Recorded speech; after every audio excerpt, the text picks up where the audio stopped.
Forget noble dudes in wigs. The American Revolution was nuts. Today, we're ripping back history's curtain on 33 of the weirdest, dumbest, and most "are you serious?" moments from America's birth. If your brain craves historical WTF facts, you just struck gold. Hit subscribe now, because the chaos we're about to drop is unbelievable. Let's go. 1. Let's kick things off with the Commander-in-Chief himself, George Washington, and his absolutely horrifying dental situation. We've all heard wooden teeth, right? Cute. Try a nightmarish jumble of human teeth. Yes, pulled from other people, possibly slaves. Cow teeth, hippopotamus ivory, and even lead, all clumsily wired and spring-loaded into his mouth. These weren't just uncomfortable, they were instruments of torture. They caused him constant, agonizing pain, made his face bulge unnaturally, distorted his speech into a mumble at times, and probably made giving those inspiring battlefield speeches a truly heroic effort in pain management. Imagine trying to rally troops while your mouth feels like a failed science experiment. The man deserves a medal just for not screaming every time he opened his mouth. 2. Next up, America's very first combat submarine, the Turtle. And when I say submarine, picture a hand-cranked one-man wooden barrel shaped like a giant acorn, designed to sneak up on British warships and screw a bomb onto their hulls. Sounds cool, right? Well, on its one and only combat mission in 1776 against HMS Eagle, the operator, Ezra Lee, couldn't get the auger to penetrate the ship's copper-plated hull. Then he lost sight of the target in the dark, accidentally released the mine which just floated away harmlessly, and nearly drowned trying to get back. It was less Silent Hunter and more underwater whoopsie. A 4 ingenuity, F, for actually, sinking anything. But hey, first pancake is always a bit lumpy. 3. Ever heard of a monument dedicated to a part of a traitor? Well, welcome to Saratoga, New York, home of the Boot Monument. This isn't some avant-garde art installation. It's a memorial specifically honoring Benedict Arnold's leg, the one he heroically wounded fighting for the American cause at the Battle of Saratoga. There's a detailed carving of a military boot and an epaulette, but pointedly, absolutely no mention of Arnold himself because, well, he later became America's most infamous turncoat. It's the ultimate historical, bless his heart, but for a limb. Talk about passive-aggressive memorialization. We loved your leg, Ben, the rest of you? Not so much. 4. Now, let's talk about Baron von Steuben, the so-called Prussian military genius who whipped the Continental Army into shape at Valley Forge. The truth? He was more of a hilariously fraudulent savior. This Baron and Lieutenant General, titles he largely fabricated, was actually an unemployed former captain who'd been kicked out of the Prussian army. Benjamin Franklin, desperate for European expertise, basically told him to fake it till he made it. Von Steuben couldn't speak much English initially, so he'd often drill the troops by yelling orders in German, having an aide translate, and then energetically swearing in a creative, multilingual gibberish of German, French, and whatever English profanities he'd picked up when he forgot the proper commands. Amazingly, it worked. 5. How do you fund a revolution when you're broke? Simple. Legalize piracy. That's right, a significant chunk of the American war effort was bankrolled by privateers. These weren't your peg-legged, parrot-on-the-shoulder buccaneers, well, maybe some were, but rather privately owned armed ships authorized by the Continental Congress with letters of marque to attack and plunder British merchant vessels. It was basically state-sanctioned looting for liberty and incredibly effective.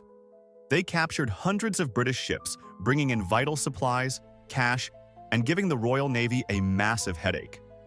Forget bake sales. This was like Shark Tank, but with more cannons and significantly more rum involved in the business plan. 6.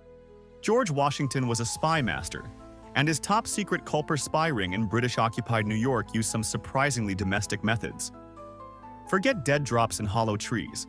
These guys were using laundry. Yes, you heard that right. An agent, often a woman named Anna Strong, would hang specific items of clothing on her clothesline in a prearranged sequence to signal other spies. For instance, a black petticoat might mean that a courier spy was in town and ready to receive intelligence, while a certain number of handkerchiefs could indicate which cove he should land his boat in. It was ingenious, using the mundane to mask the critical. Imagine the fate of the revolution hanging, quite literally, on a petticoat flapping in the breeze. 7. Picture this. Terrified British soldiers frantically blasting away at, well, anything that floated. This was the scene during the Battle of the Kegs in January 1778. Americans floated gunpowder-filled kegs down the Delaware River towards the British fleet anchored at Philadelphia, hoping to cause some explosive mayhem. The kegs themselves did little actual damage.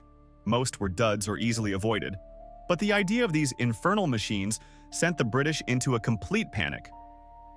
For days afterwards, British sentries and sailors fired their cannons and muskets at every single log barrel or piece of debris that drifted by, convinced each one was another American bomb.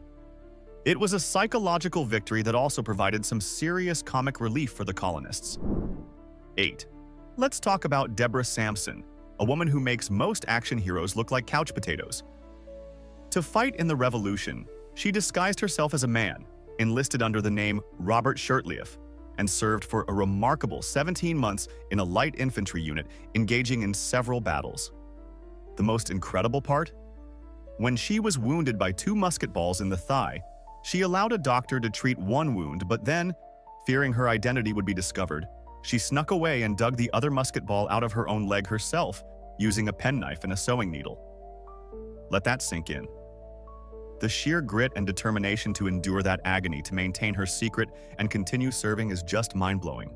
That's not just hardcore, that's 18th century legendary. 9. King George III wasn't just losing an empire, he was genuinely losing his mind. For huge chunks of his reign, the British monarch suffered from debilitating bouts of mental illness. We're talking convulsions, incoherent screaming, frothing at the mouth, and the incredibly bizarre symptom of his urine turning blue. Yes, blue. Probably porphyria, a nasty genetic disorder. Imagine trying to suppress a global rebellion while your brain feels like it's short-circuiting, and your pee is the color of a Smurf. Suddenly, tyrant seems like an understatement for what he was going through. 10. Revolutionary War spycraft had its stickier moments. Both sides desperately needed secure secret codes, leading to some wild experiments. Enter Benjamin Franklin, who, with a straight face, actually suggested using semen as invisible ink. In a letter, he praised its natural invisibility once dry and its resistance to common chemical developers, even noting it was so readily made. Practical? Perhaps. The single weirdest stationery recommendation in human history? Definitely. One can only imagine the awkwardness if that particular procurement request ever went public. 11. Benjamin Franklin, genius, statesman, and champion of the turkey. While America was adopting the morally corrupt bald eagle as its national symbol, Franklin's words, not mine, he thought eagles were thieves, Ben was passionately arguing for the much more respectable turkey. Apparently, a bird that gobbles was more distinguished than one that soars. And if that wasn't enough, he also invented a whole new phonetic alphabet for English, designed to simplify spelling. It was logical, it was well-reasoned, and absolutely nobody used it. Some ideas, even from geniuses, are just destined for the historical oddities pile. 12. Ever hear of Agent 355?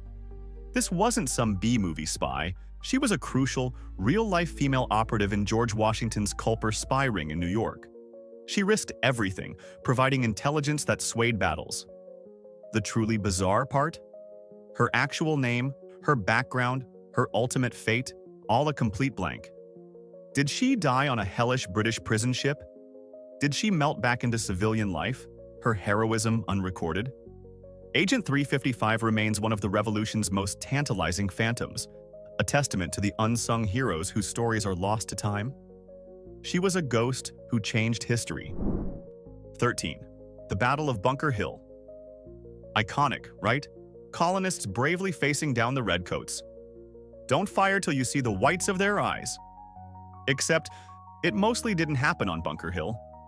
The bulk of the ferocious fighting, the legendary stand, the bloody British Pyrrhic victory actually occurred on nearby Breed's Hill, Bunker Hill just had better curb appeal or a more aggressive 18th century marketing team.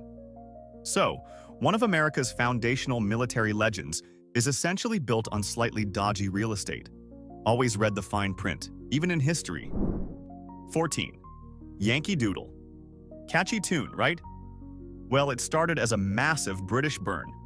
Redcoat officers sang it to mock the American colonists as disorganized, fashion-challenged buffoons. Doodle meant fool, and macaroni referred to an over-the-top fashion trend, basically calling them try-hard clowns. But Americans, in a glorious display of "I'm rubber, you're glue," just cranked up the volume, adopted the song as their own, and marched into battle with it. There's no comeback to someone joyfully embracing your insult as their anthem. Checkmate, Brits. 15. Forget bullets and bayonets. A popular 18th century military tactic seems to have been death by dinner party. Poison plots were all the rage. George Washington himself narrowly dodged a pea-sized assassination attempt from his own loyalist housekeeper. And he wasn't the only one on the menu. British generals like Howe were targeted with delightful treats like arsenic-laced wine and specially seasoned peaches. It adds a whole new layer of terror to the phrase, Last Supper. Suddenly, trusting the cook became a matter of life and death. 16. Valley Forge. We picture shoeless, freezing soldiers, but the truly grim, weird horror wasn't just the cold, it was the silent, stinking death from disease. Typhus, dysentery, typhoid fever, influenza, these weren't battlefield glories. They were the invisible butchers of the Continental Army. Thousands, an estimated 2,000 to 2,500 men, perished not from redcoat muskets, but from filth, malnutrition, and rampant infection, often dumped into anonymous mass graves. The real enemy at Valley Forge wasn't King George. It was a microscopic house of horrors that no army could truly defeat. 17. Think the American Revolution was a unified surge for freedom from day one? Think again. In 1775 and even well into 1776, a huge chunk of the colonial population, possibly even a majority, wanted absolutely nothing to do with independence. They were horrified by the idea of treason, still felt British, and desperately hoped for reconciliation with King George. It took a whole lot of radical rabble-rousing, Thomas Paine's common sense, basically going viral 18th century style, and some serious British blunders to drag a reluctant populace kicking and screaming towards a full-blown revolution. Awkward family dinner conversations must have been epic. 18. Paul Revere gets all the glory for his midnight ride, but let's talk about Sybil Luddington, the 16-year-old who basically did it bigger, badder, and got almost zero recognition. While Paul made a respectable 20-mile dash, young Sybil rode a staggering 40 miles through a dark, stormy night alone to warn that the British were burning Danbury, Connecticut. She rallied hundreds of her father's militiamen, dodging bandits and British patrols along the way. Did she get an epic poem? A national holiday? Nope, just a footnote in history. Talk about being massively overshadowed. Where's Sybil's action figure, I ask you? 19. Forget encrypted messages and clandestine meetings in shadowy alleys. One of the biggest sources of intelligence leaks during the Revolution was the local pub. Colonial taverns were hotbeds of loose lips and booze-fueled bravado. Soldiers and sympathizers from both sides, after a few too many tankards of ale, would happily blab about troop movements, supply routes, or even spy identities. Professional spies probably just had to buy a round, sit back, and let the drunken intel flow. It was the 18th century equivalent of accidentally live-streaming your secret war plans after too many Jaeger bombs. 20. The Hessian mercenaries hired by the British? American propaganda painted them as 7-foot-tall, bloodthirsty, baby-eating monsters, straight out of a grim fairy tale nightmare. The reality was far more mundane, and a bit sad. Most Hessians were actually poor farm boys or tradesmen, conscripted or literally sold into service by their German princes who needed the cash. They weren't inherently evil. They were just dudes in fancy hats doing a job, often reluctantly, thousands of miles from home, wondering how they ended up fighting someone else's war. Talk about a bad temp gig. 21. Imagine this. Two armies pumped up and ready for a massive, decisive battle near Philadelphia. They're maneuvering, cannons are primed, bayonets fixed. It's about to be a bloodbath. And then, the sky just opens up.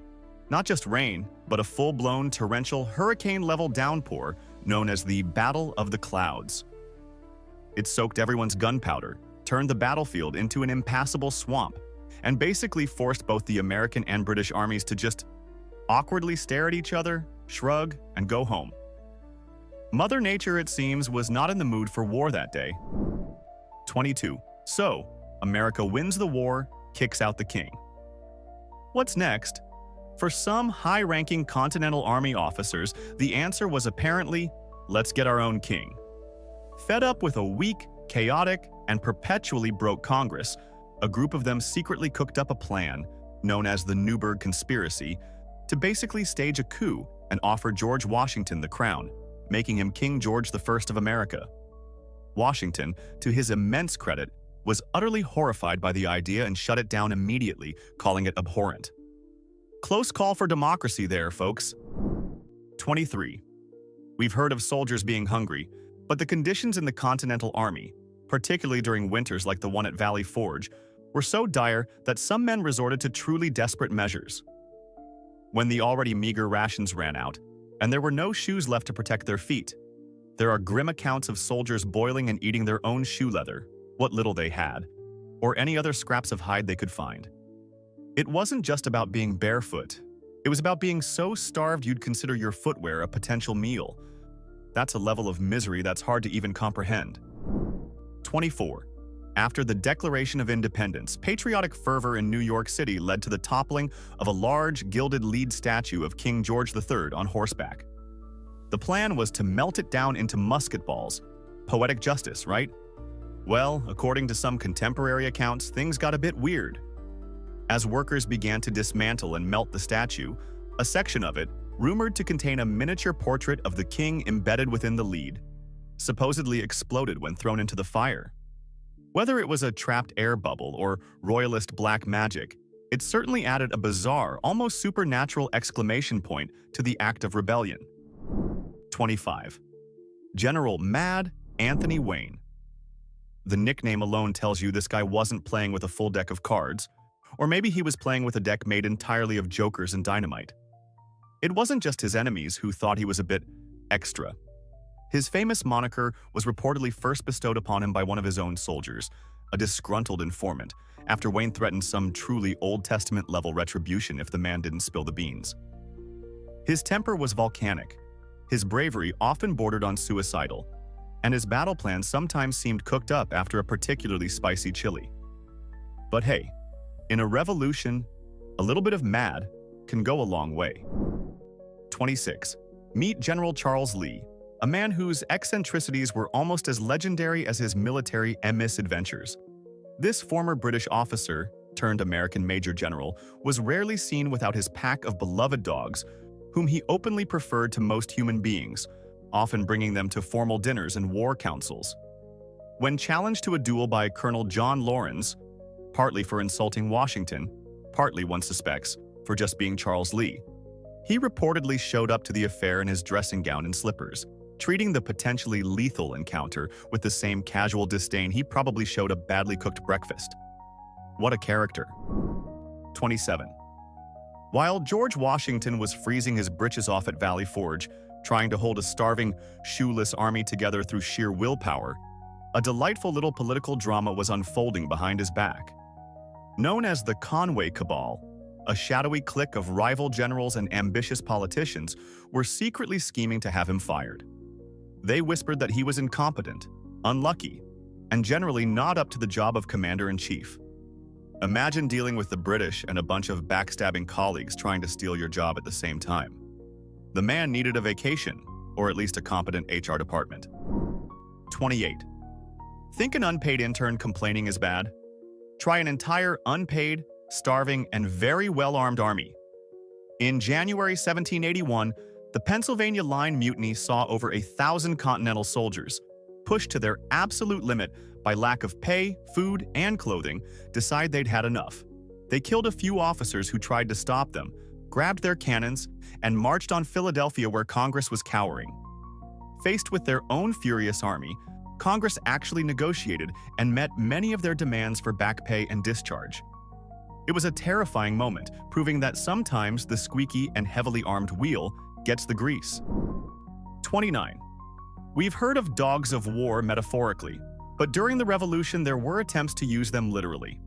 While not a widespread tactic, some accounts suggest both American and British forces experimented with using large aggressive dogs, think mastiffs or similar imposing breeds, as actual attack animals or fearsome sentries. The idea was to train them to charge enemy lines or guard crucial positions. Imagine facing a volley of musket fire, and then, just for kicks, a pack of snarling 100-pound canines coming straight for your throat. War is hell, and sometimes it barks. 30. The British had a secret weapon to cripple the American economy: fake money and tons of it. They launched a massive, sophisticated counterfeiting operation, churning out bogus continental dollars and flooding the colonies with them. Their forgeries were often so good that it became nearly impossible to tell real from fake. The result?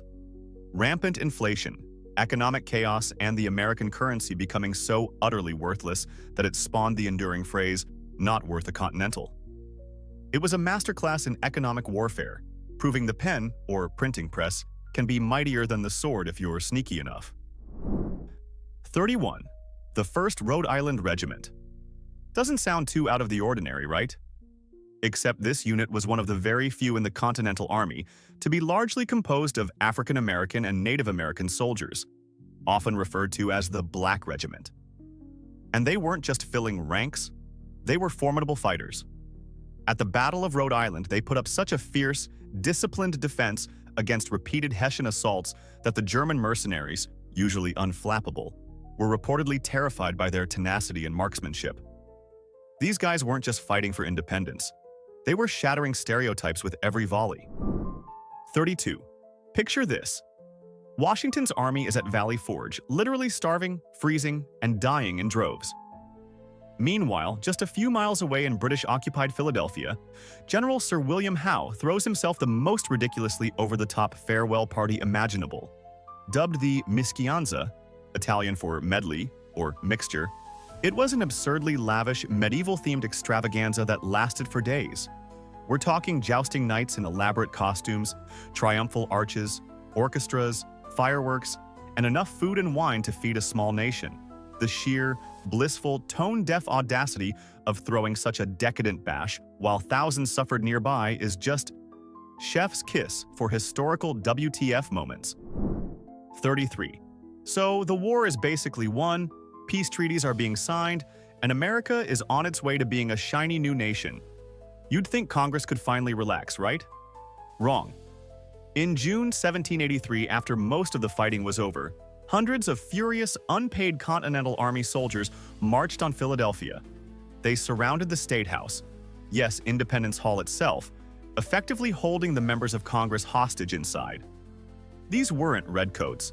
This was their own damn army, demanding years of back pay they were rightfully owed. The terrified founding fathers, rather than face the music and the bayonets, eventually slipped out the back door, fled the city in a panic, and temporarily relocated the capital.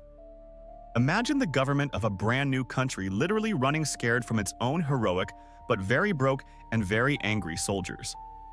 Not exactly starting off on a strong footing, were they? So, the American Revolution, way weirder than you learned in school, huh? What a ride! Now, let's get controversial. Did the American colonists actually deserve to win, or did they just get massively lucky against a bumbling British Empire? Light up those comments. I want to see the fireworks. If this blew your mind, smash like, subscribe, and hit that bell. More historical weirdness is coming. Don't miss out.